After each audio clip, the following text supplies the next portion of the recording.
नमस्कार दोस्तों. Today we will take topic of reservation, which is very important in government service. So I will present to you a case study on reservation roster. So reservation in direct recruitment using 13-point roster and 200-point rosters. Background: reservation in government jobs is provided to scheduled castes, SC in short form, scheduled tribes, ST in short form, and other backward classes, that is OBC, under Article 16(4) of the Constitution of India and Article 335 of the Constitution of India. Two main roster systems used for implementation are: one is 13-point roster for small cadre, that is fewer than 14 posts, and then comes 200-point roster for larger cadres, that is 14 or more posts. So here we take first the example of 13-point roster system, that is for small cadres. Applicability: for cadres having less than 14 posts, the system is, the point numbers are: first one is for UR category, second one is for UR category, third for UR category. So first 3 points are reserved for UR categories, and then fourth one is for OBC, that is OBC 1 number, then fifth is UR, sixth is UR, SC 1 number is for 7th, 8th one is OBC, that is OBC second, 9th is UR, 10th is UR, 11th is UR, then comes OBC third point, then 13 is UR. So here you notice that ST didn't come in 13-point roster or L roster. So here ST comes at 14 number point. So in a cadre of only 13 posts, ST does not get representation because their turn falls at 14 number point. This is where squeezing becomes relevant. Now in this case study we will also discuss squeezing. Okay, what is squeezing, है ना? So now first we move to 200-point roster system, that is for large cadre. Applicability is where posts are more than 14 or 14. Reservation distribution: for SC there is a 15% reservation, that is 15% of 230 posts, and for ST it is 7.5%, that is of 200 it comes to 15 posts. Then OBC for of 27% of 200 comes to 54 posts. Then UR remaining posts 101. Roster positions are predetermined and implemented uniformly across the recruitments. तो roster positions जो हैं pre determined होती है and implemented होती है uniformly across recruitments. तो यहाँ एक चीज़ ध्यान रखनी है कि ये सारे रिजर्वेशन लगाने के बाद जो है आपका UR जो है वो 50% से कम नहीं होना चाहिए. ठीक है, ये सुप्रीम कोर्ट की रूलिंग के हिसाब से है. How to apply percentage on the post for drawing reservation points. तो अब हमें परसेंटेज कैसे अप्लाई करना है, ये इसलिए बताया जा रहा है यहाँ पे कि हमेशा 200 की 200 पोस्ट नहीं होंगी, या ऐसे नहीं होगा कि 100 पोस्ट है 50 पोस्ट है जिसके पीछे जीरो ना लगाओ. जब क्या करेंगे, ठीक है, जैसे मान लीजिए यहाँ पे हमने एग्जांपल एक लेंगे तो पहले परसेंटेज देख लेते हैं. 15% SC, 7.5% ST, OBC 27%, EWS 10%. तो यहाँ हमने एक एग्जांपल लिया, calculate the reserve category post for where total post are 59. अब 59 जो है एक ऑड नंबर है, और ऑड नंबर का परसेंटेज निकालने में हमेशा डेसिमल में ही आएगा यहाँ पे. तो जैसे SC इज़ 15%, तो when we calculate 15% of 59 it comes to 8.85. Here comes the confusion. 8.85 will be taken as 8 or 9. So there is a Supreme Court ruling also in this case, we will discuss it later on. So 8.85 will become 9. So for ST when we calculate 7.5%, 59 7.5% of the 59 is 4.425. So it is quite near to 4.5, but it is 4.4. So 4.4 is 4 posts. So in certain cases we take it as 5 also, but that we will discuss. So according to the rounded off calculation, for SC it is 9 posts and for ST it is 4 posts. So till now here we have seen that for 13-point roster points are given Even for 200 poster point roster points are given, everything that for 1 2 3 4 it is UR, then comes OBC, then come SC, then come ST, like this. Likewise, there are points already predetermined for 200 point roster also, but to make the system easy, there is a percentage system also, that for SC it is 15%, for ST it is 7.5%, for OBC it is 27%, then remaining comes the UR. So likewise we have discussed here for 13 point roster and 200 point roster. Now we come to the Supreme Court ruling, which says when it is I am saying it is DOPT guidelines, sorry, it's not Supreme Court ruling, DOPT guidelines, which says when it is equal to or more than 0.5 in decimal value, then we have to move to the next whole number. When it is less than 0.5, it is ignored. So 8.85 it is 9, for 4.425 it is 4, but its borderline we will clarify below. So 4.425 when we take it as 5, that we will discuss.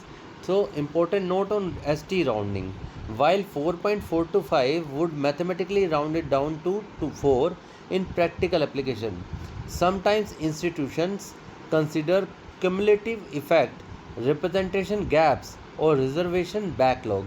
So remember that when these three things, any one of them is there, we can treat 4.425 as 5 to give representation to the ST seat. Okay, so yes, especially for ST, and may allocate 5 posts if the previous recruitment had under representation. तो हम 4 की जगह 5 ले सकते हैं अगर previous recruitment में under representation रहा, और ये रिप्रेजेंटेशन गैप्स और रिजर्वेशन बैकलॉग्स को फिल करने के लिए. But officially based strictly on calculation it is 4 post unless departmental instructions backlog और adjustment justifies rounding to 5. Now we come to next step 3, verification with remaining post. Let us see how the remaining posts are distributed. So here when we calculated SC as 9 post, ST as 4 post, and OBC 27%, 59, it comes to 15.93, which is 16 as per above DOPT guidelines. Then comes EWS 10% of 59, 5.9, which also comes to 6. So when we total it, 9 plus 4 plus 16 plus 6 equals to 35. Then 59 minus 35 comes to 24. Now you will think that it is less than 50%. That EWS quota is also from the UR category. So when you calculate the UR, it comes 24 for UR, and EWS 6 post, it comes to 30. Okay, so which is 50%, almost 50% of 59. So this is the case. So EWS is also drawn from UR. Summary table for 59 posts. Category, percentage, reservation, calculation, final post. So SC 15% equals to 9, ST 7.5% 4 posts, 27% OBC 16 posts, 10% EWS 6 posts, then UR comes to 24. So the total is 59. So this type table you can draw, so which will make easy the recruitment process. What if you must adjust the number? So if there is an ST shortfall, मतलब आपको जब adjust करने पड़ेगी number को, उसकी ज़रूरत पड़ेगी, तो ST शॉर्टफॉल होने पे, रिप्रेजेंटेशन इशू होने पे ही करना पड़ेगा. Some organization apply squeezing or rotation logic to give one more post to ST and may reduce from UR, but this should be based on departmental reservation roster, backlog details, cadre strength. इन 3 चीज़ों के base पे इसे करना है आपको. अब squeezing क्या है? जब ST की पोस्ट आपकी पिछले रिक्रूटमेंट प्रोसेस में कम रह गई हो, आपका बैकलॉग हो, आप तब ST की एक पोस्ट UR में से चुरा सकते हैं, आप ले सकते हैं. ठीक है, तो ऐसा कुछ ऑर्गेनाइजेशन करती हैं जिसे स्क्वीजिंग को बोलते हैं या रोटेशन लॉजिक बोलते हैं, है ना. तो फाइनल आंसर क्या होगा? 59 पोस्ट में से SC 9 हो गया, ST 4 हो गया, ये फाइनल आंसर. अब स्क्वीजिंग होता क्या है? Squeezing means readjusting the reservation roster points. आपको स्क्वीजिंग में आप रिजर्वेशन रोस्टर पॉइंट्स को रीएडजस्ट करते हैं in small cadres to ensure all reserved categories specially STs get fair representation within a few recruitments. अब एसटी का मान लीजिए, देखिए हाँ, मैं एक एग्जांपल देता हूँ।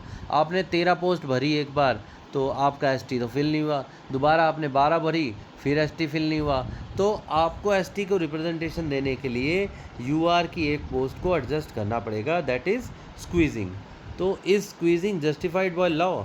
Yes, squeezing is justified.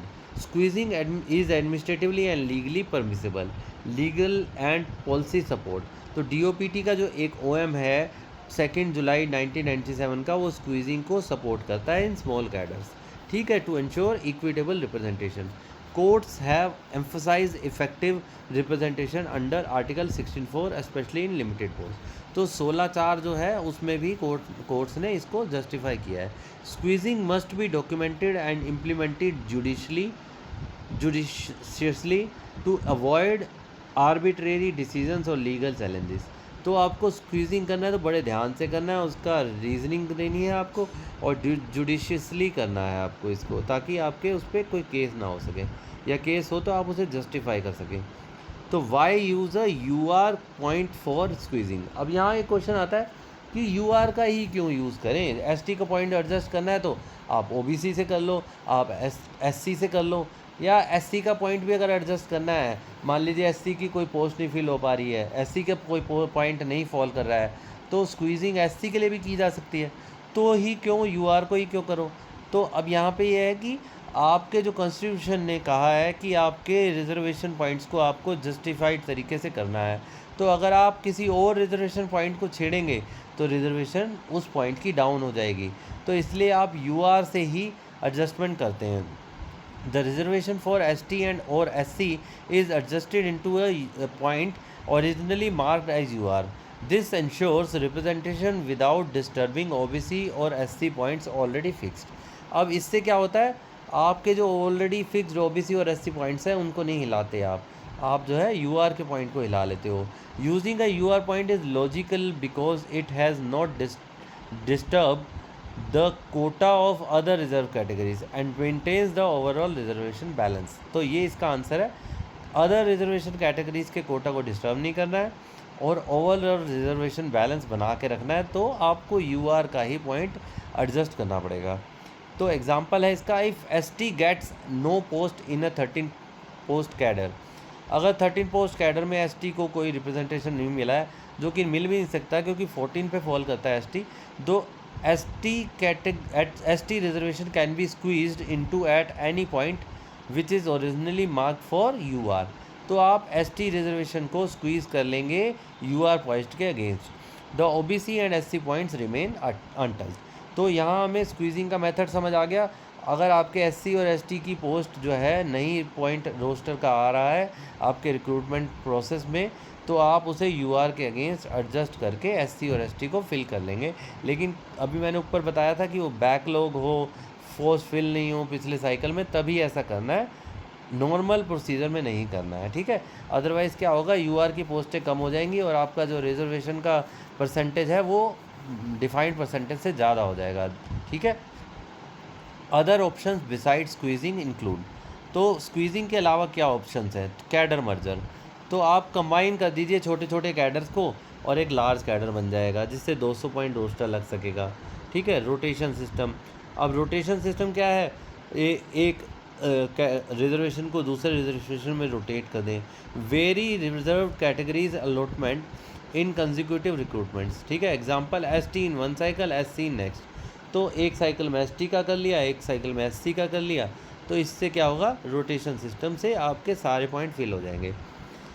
Cycle based adjustments, alternate reservation points based on pending representation of particular category.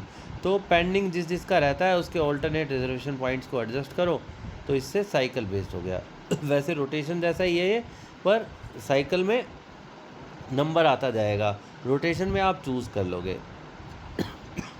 Panel based reservation, when multiple vacancies are filled in one cycle, reservation is distributed proportionally across the entire panel.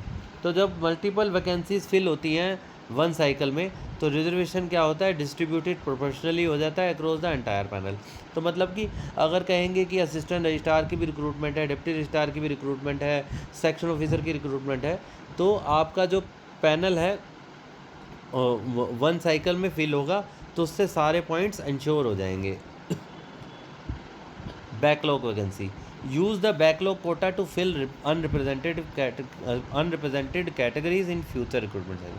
तो जो backlog बचा है, जैसे हमने discuss किया था, SC fill नहीं हुआ अगली साइकिल में कर लो, एसटी फिल नहीं हुआ अगली साइकिल में कर लो, ऐसे। Carry forward rule, if a reserved vacancy example ST is not filled due to non availability of suitable candidate. अब एसटी की सीट नहीं भर पाई क्योंकि आपके पास सूटेबल कैंडिडेट्स नहीं थे, तो क्या करेंगे, उस पोस्ट को कैरी फॉरवर्ड कर लो, नेक्स्ट साइकिल में ले जाओ रिक्रूटमेंट ईयर की। आफ्टर 2 years द वैकेंसी में बी डी रिजर्व, मान लीजिए 2 साल तक एसटी की पोस्ट नहीं भरी तो इसको डी रिजर्व कर दो, and fill by another category with prior approval and justification. तो एसटी फिल नहीं हुआ 2 साल में, तो एससी फिल कर लो, ठीक है। तो लेकिन इसके लिए आपको डी रजिस्टर करने के लिए बहुत अच्छे से रीजनिंग देनी होगी और उसको अप्रूव कराना होगा। अब रियल लाइफ एग्जांपल हम ले लेते हैं एक, तो रियल लाइफ एग्जांपल हम यहाँ पे 13 पॉइंट रिजर्वेशन रोस्टर का लेंगे, जो हमने एलडीसी की रिक्रूटमेंट का लिया। तो स्टैंडर्ड 13 पॉइंट एलोकेशन क्या होगा, 13 पॉइंट रोस्टर में 1 पोस्ट एससी की फिल होगी जो 0.7 पे आएगी, ओबीसी की 3 पोस्ट फिल होंगी जो 0.4, 8 और 12 पे आएंगी, एसटी की 0 पोस्ट फिल होगी 0.14 नोट रीच, यूआर की 9 पोस्ट फिल होंगी, 9 + 3 + 1 इज 13। तो problem, no ST representation possible in the 13 post. अब यहाँ पे हमारा स्क्वीजिंग लगाएंगे हम। स्क्वीजिंग कैसे लगेगा, ST gets adjusted into point meant for UR. अब यूआर का एक पॉइंट यूज़ कर लीजिए आप, जैसे यूआर की 9 पोस्ट आ रही हैं तो आप उसका एक पॉइंट यूज़ कर लीजिए। तो एक पॉइंट अगर यूआर का यूज़ होता है तो एससी का 1 हो गया, ओबीसी का 3 हो गया, एसटी का 1 स्क्वीज़ करके हमने यूआर से, यूआर में जो 9 पोस्ट थी उसकी जगह 8 पोस्ट रह गई। So this maintains reservation balance while ensuring inclusion of all categories, reserve categories, ठीक है। इससे क्या हुआ, हमारा स्क्वीजिंग से सारे रिजर्वेशन पॉइंट इंक्लूड हो गए और रिप्रेजेंटेशन सही हो गया। Conclusion, squeezing is a practical, legal and necessary mechanism in small cadres to ensure constitutional representation to SC, ST, OBC categories. It must be applied carefully, usually by converting a UR point into a reserved one. Alternatives like cadre merger, rotational adjustments and backlog filling also play a vital role in fulfilling the intent of inclusive governance. तो यहाँ हमने सीखा squeezing कैसे करना है, और कुछ हमने बेसिक रिजर्वेशन के रूल्स भी सीखे कि कितना परसेंटेज होता है और कौन सा पॉइंट रिजर्वेशन का कहाँ फॉल करता है 13 पॉइंट रोस्टर में। तो देखिए, जैसे पहले 3 पॉइंट यूआर के आते हैं, फिर ओबीसी आता है, फिर 2 पॉइंट यूआर के आते हैं, फिर एससी ओबीसी, फिर 3 पॉइंट यूआर के आते हैं, फिर ओबीसी और यूआर। तो ये रिजर्वेशन का बेसिक फंडा है और स्क्वीजिंग हमने आपको बता दिया। आई होप आपको क्लियर हुआ होगा। रिजर्वेशन के किसी नए टॉपिक के साथ फिर से मिलते हैं। Thank you very much.